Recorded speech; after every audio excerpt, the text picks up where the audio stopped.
બાંગ્લાદેશમાં હિન્દુઓ ઉપર થઈ રહેલ હુમલાના વિરોધમાં બારડોલીમાં આવેદનપત્ર અપાયા। સુરત જિલ્લામાં બારડોલીમાં સમસ્ત હિન્દુ સમાજ દ્વારા ધર્મસભા અને રેલી સ્વરૂપે આવેદનપત્રમાં મોટી સંખ્યામાં ભાઈઓ બહેનો અને સંતો રાજકીય અગ્રણીઓ જોડાયા હતા। ધર્મસભામાં દક્ષિણ ગુજરાતના વિશ્વ હિન્દુ પરિષદના તેજાબી વક્તા એવા વિક્રમસિંહ ભાટીએ જણાવેલ કે બાંગ્લાદેશમાં સ્વામી ચિન્મય કૃષ્ણદાસજીને જામીન પણ મળતા નથી। તેમના વકીલોને આ કટ્ટરવાદીઓએ હુમલો કર્યો, સાથે હિન્દુ સમાજ ઉપર થઈ રહેલ સરેઆમ હુમલાઓ થઈ રહ્યા છે।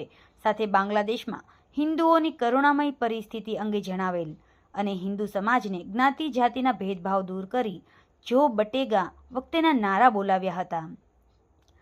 આ ધર્મસભામાં અનેક મહાનુભાવો ઉપસ્થિત રહ્યા હતા, જેમાં મુખ્ય વક્તા તરીકે પ્રખર વક્તા એવા વિક્રમસિંહ ભાટી, સંત શ્રી અક્ષય સ્વામીજી, મોતીરામ બાપુ, રાષ્ટ્રીય સ્વયંસેવક સંઘના સહ જિલ્લા કાર્યવાહ શ્રીકાંત જોશી સહિત સમાજના વિવિધ અગ્રણીઓ આ તબક્કે વિશેષ ઉપસ્થિત રહી બાંગ્લાદેશમાં થઈ રહેલ અત્યાચારો અંગે સૂર પુરાવ્યો હતો।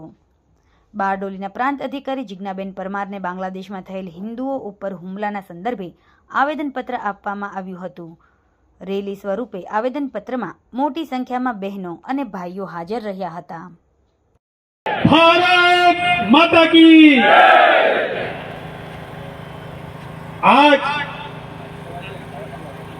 बारडोली में जो बांग्लादेश में हिंदुओं के ऊपर अत्याचार हो रहे हैं और हमारे इस्कॉन के संत पूज्य चिन्मयदास जी के गिरफ्तारी के उनको तुरंत मुक्त करो, इस उद्देश्य से जम्मू कश्मीर से लेकर कन्याकुमारी तक हिंदू की हितों की रक्षा करने वाले, हिंदू राष्ट्र बनाने वाले, हिंदू समाज को संगठन करने वाले ऐसे समस्त हिंदू विचार परिवार द्वारा, हिंदू रक्षा समिति द्वारा संपूर्ण देश में धरना प्रदर्शन, रैली और आवेदन पत्र का कार्यक्रम कर रहे हैं कि आने वाले समय में अगर आज नहीं जगे तो कल कुछ नहीं बचेगा।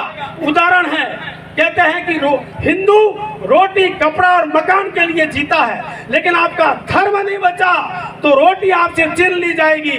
अगर आपने धर्म की रक्षा नहीं की तो कपड़े आपके उतार लिए जाएंगे।